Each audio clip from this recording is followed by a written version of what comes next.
The Chase Trifecta is arguably the most popular credit card setup in the credit card game that can unlock your ability to obtain maximum value with your ultimate reward points. This trio of credit cards is your secret weapon to level up your travel game to the elite luxury travel tier by allowing you to fly in world-renowned first-class suites on some of the best airlines such as Emirates and Singapore Airlines, or unlocking the ability for you to stay in the beach villa retreat in places such as the overplayed and overused Maldives, or you can find an all-inclusive resort down in Cancun, Mexico, or my personal favorite, visiting the Grand Hyatt Baha Mar for a quick weekend retreat in the Bahamas, overlooking the white sand beaches and clear waters with an added bonus of access to a state-of-the-art water park.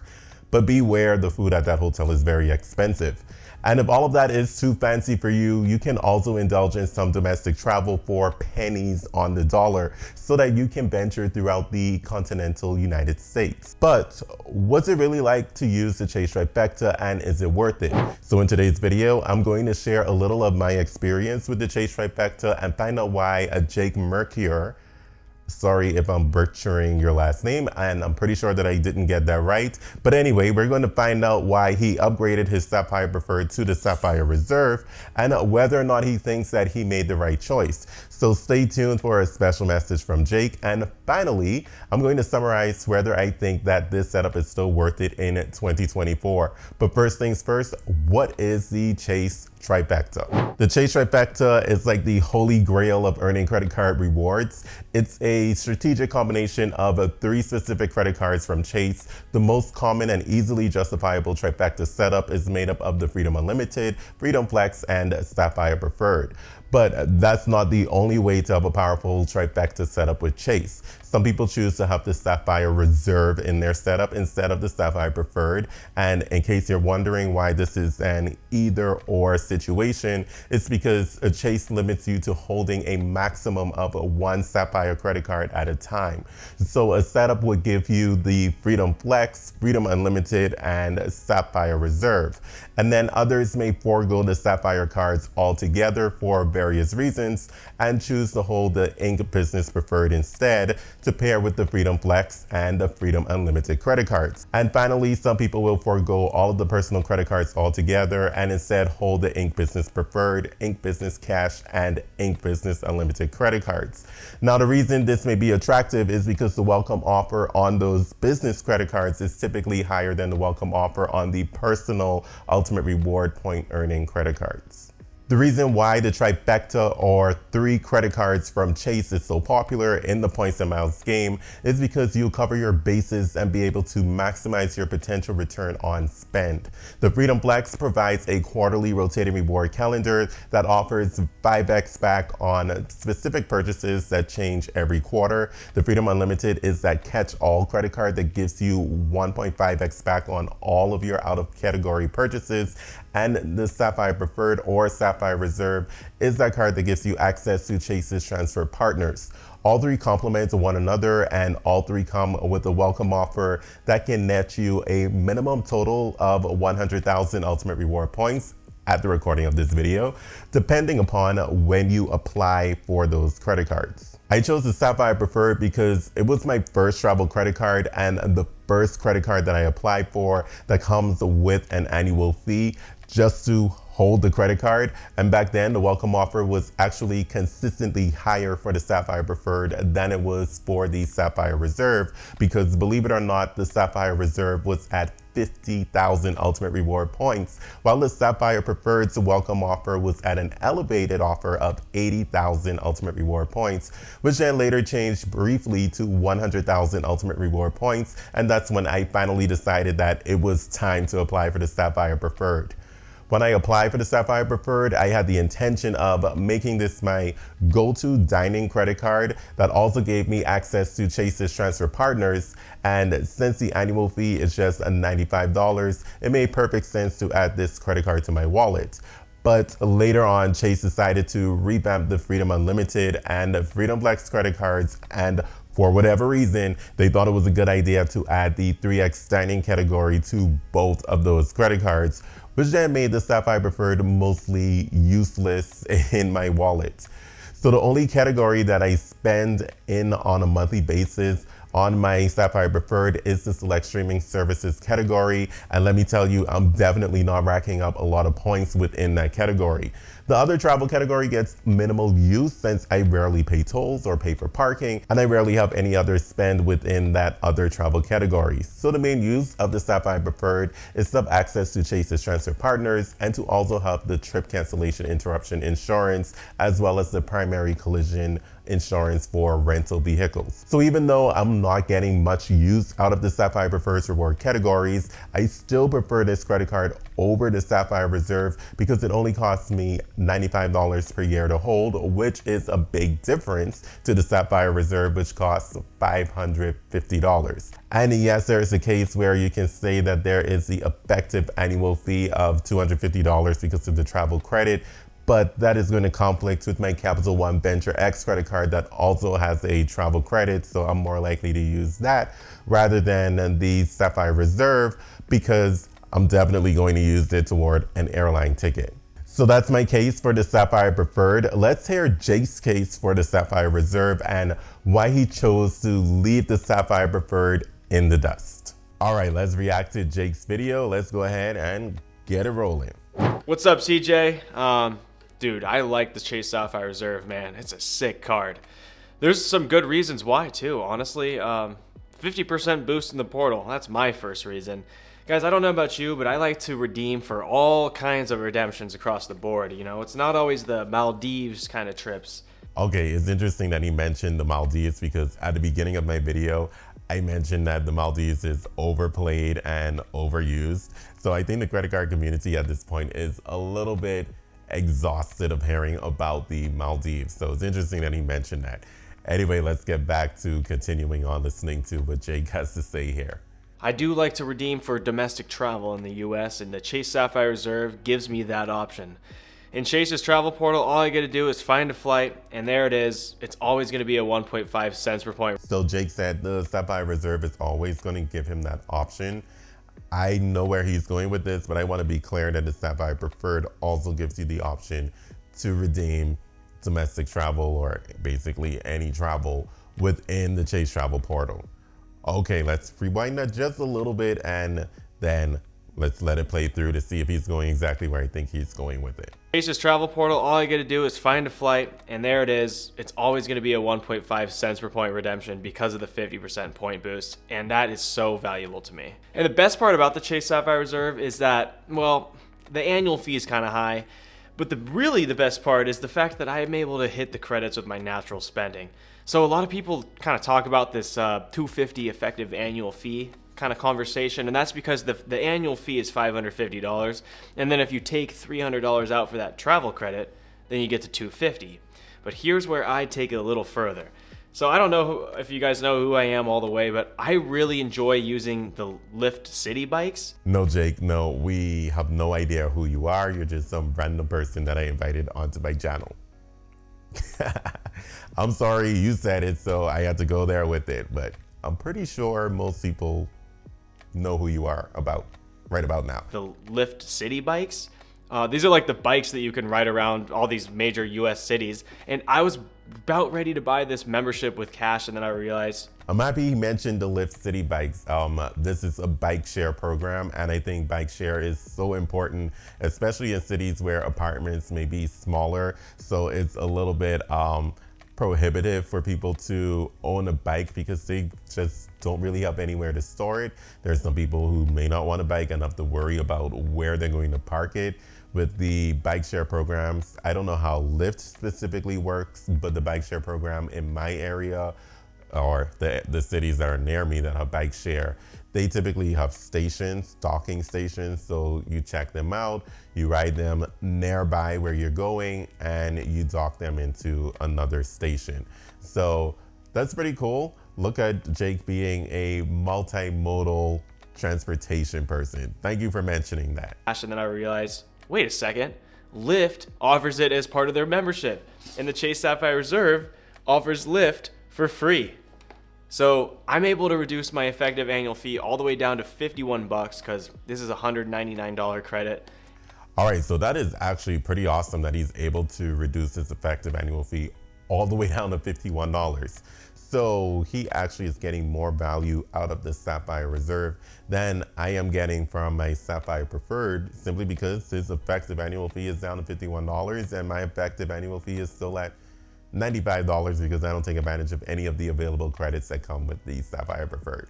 And that's so awesome, man. I also use the card as my 3x back on other travel kind of cards. So like train tickets, subway tickets, you know, any sort of other travel that's not like hotels, flights, you get what I'm saying. Plus the Visa Infinite benefits of this card, insanely good travel insurances. I don't really need to go over all the nitty gritty details of that, but Visa Infinite gives you some really nice trip delay insurance, you know, some other trip cancellation insurances, and I think that's pretty valuable. So some people ask me whether or not I made the correct decision on whether or not I should have upgraded my CSP to a CSR. Let's see, did he make the right decision? Let's see what he has to say. And to that I say absolutely, man, so worth it. All right, Jake. I don't know if you're convincing me, but let's see if you convince the audience with your absolutely, man. All right, I had to. You put it in there, so I have to react to it. So I'll give you a few reasons why I upgraded from the Sapphire Preferred to the Reserve. It's pretty clear at this point, but let me highlight a few things. So the Chase Sapphire Preferred's use case is you get the 25% in the portal, right? The 25% boost. And I thought that was pretty nice. So I had that and I used that, but I kind of wanted that 50% boost from the Chase Sapphire Reserve. And since the only thing you're getting with a $95 credit card here, the Preferred, is travel partners and the 25% boost, you're really not getting anything else. And I figured I would just go ahead and upgrade. All right, just a little bit of clarification here. Jake just mentioned that you only get the transfer partners and the 25% boost with the Sapphire Preferred and you're not getting anything else. Just to clarify, you do get the opportunity to get that $50 statement credit for hotels booked through Chase Travel. You also have about $150 in partnership credits that's available, or benefits that's available to you. That includes the DoorDash Dash Pass subscription, also the Instacart membership, and the quarterly Instacart, I think, credit as well. So I don't think these are into perpetuity, but understand that there are some additional things that you can get with the Sapphire Preferred. So I want to make sure that's very clear to those of you out there who are watching this video. Because the additional CSR benefits are so insane. I also did upgrade for that 3x back on other travel. You don't get that with the Preferred. And plus those travel insurances, guys. Visa Infinite. Okay, just another bit of clarification. Yes, you do get 3x on all other travel with the CSR. Understand that with the CSP, you get 2x on all other travel. So weigh that in. Is that 1x extra worth the big boy annual fee of $550 with the CSR? Just want to make sure I put that in there because I don't want you all to think that there isn't anything on the CSR, at least the CSP. It's just a better card to have for that kind of insurance, and you don't get it with the, what is it, the Visa Preferred? I forgot what it was actually. That's funny that he kind of kept that in there. But anyway, I believe the Sapphire Preferred is a Visa signature card. I think that's what Jake was trying to say. All right, guys, so here's the deal. So with the Sapphire Reserve, the math is just mathin', man, okay? Because my effective annual fee is just $51, right? So it just makes so much sense to upgrade to a $51 effective annual fee card, whether or not the benefits are even really better, because instead of spending $95 for the Chase Sapphire Preferred effective annual fee, because I didn't use that $50 hotel credit, I only have to spend $51 for the Sapphire Reserve, and it just makes so much sense. Plus, it really came down to the numbers there. Okay, I can't argue with that. He's clearly getting good value from the CSR credit that is available with the Lyft Pink membership. So I can't argue with that. He's currently winning and he's getting more value from the CSR than the CSP. I mean, I was already going to be buying that Lyft Pink All Access thing anyway, and the fact that that was a credit on the Reserve was an instant upgrade for me. I just think it's a great card for the way that I want to operate my life and spend on what I want to spend. You know what I mean? So some people ask me, Jake, what would happen if we changed the Sapphire Reserve, and would you cancel the card? So Here's the thing, guys. The Reserve is actually going to change for me, okay? Because it's a little weird. But the Lift Pink All Access contract that they have with Chase only lasts 2 years. So I'm only going to be getting 2 years of this magical Lift Pink All Access thing for my bikes, right? And then after that, it goes down to... Okay, let's hope that he actually thought about this. I think he did, because he upgraded his Sapphire Preferred to the Sapphire Reserve. So it should be pretty easy for him to downgrade to the Sapphire Preferred if he chooses to do so, right? When that membership ends. I don't know where he's going with this, so let's see and continue on. And then after that, it goes down to 50% discount. And then on year 3, my CSR effective annual fee is gonna go up to $151, man. Because I'm only getting that 50% discount. I only get $100 off that effective annual fee, right? And so some people actually ask me, would it be worth it? Would I keep it if it was a $250 effective annual fee? That's a tough question, okay? Because it comes down to one thing, and it's overlap. So I don't know if you guys know this, but I have the Platinum card and I have the Venture X. And when you have both of these cards, those annual fees are really getting up there, man. And also the overlap is getting up there, you know? Okay, that's, I think, what he's mentioning now. This is the problem of being for us, the credit card YouTubers, and for the majority of people who watch our videos, that comes to the territory of being in the credit card game. When you're chasing after really getting those welcome offers so that you can achieve those aspirational travel goals, we do run into the problem of having overlap if you have the Sapphire Preferred, the Sapphire Reserve and the Venture X and the Amex Platinum. That's a lot. The Amex Platinum alone is almost $700, and then you add $550 for the CSP and nearly $400 for the Capital One Venture X. That's a lot of money to spend on credit cards. What's that? Somewhere, I didn't even do the math in my head. Somewhere around $1,500 maybe? Editors, can you do the math for me afterwards? Because I didn't. You know, I got travel insurance on both of those cards. I have another, the Venture X is a Visa Infinite card as well, you know? So, I mean, I'm kind of getting the same benefits there as well as the Platinum's own benefits. And I mean, if I had both of those cards in 3 years from now still, and I kind of thought maybe one of them has to go, you know, I wouldn't really want to pay $250 just for those insurance benefits on the Sapphire Reserve if I already had those other 2 cards. Well, that's an interesting turn of events there, because he sort of mentioned that the Sapphire Reserve was more appealing to him because of the Visa Infinite travel benefits, which are really good. But now it seems like that's not going to be enough for him to keep the Sapphire Reserve. So I think the transition between his thinking when he first introduced the card to now is that he kind of remembered that he has all of these credit cards with all of these annual fees. And the Venture X is actually easier to justify because, yes, it does have a $395 annual fee, but it does come with a $300 travel credit, and you have to book the travel through the Capital One travel portal. But it also gets that 10,000 bonus miles every anniversary year. And if your travel is going to add up to more than the $300, you can use that 10,000 miles as credit toward whatever that balance may be. And if you have to pay more cash after that, you'll just pay more cash after that. But some people will hold on to that 10,000 miles, which I think is the best case scenario, to save up for more aspirational redemptions, maybe with a first class ticket on an international flight. But I think he's beginning to remember, hey, I have these other credit cards, so it just may not be worth it for me to keep it if I do have to pay $250.